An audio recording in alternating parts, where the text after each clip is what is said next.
লাংসকে clean বা পরিষ্কার করতে চান তাহলে এই 7 ধরনের খাবার ডায়েটে ইনক্লুড করে ফেলুন।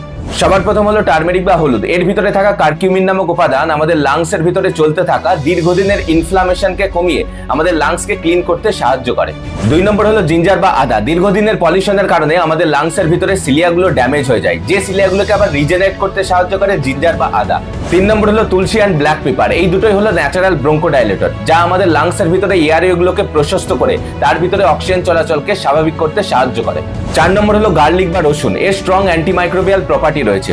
আমাদের লাংসের ভিতরে ধুলোবালিগুলোর সাথে অনেক ভাইরাস ব্যাকটেরিয়াও গ্রো করে, যেগুলোকে মারতে সাহায্য করে গার্লিক বা রসুন। 5 নম্বর হলো অ্যাপেল অ্যান্ড পাইনঅ্যাপেল। এই দুটোই আমাদের লাংসের ভিতরে মিউকাসগুলোকে ডিজলভ করে মিউকাসের সাথে ধুলোবালিগুলোকে নাক মুখ দিয়ে বের করতে সাহায্য করে।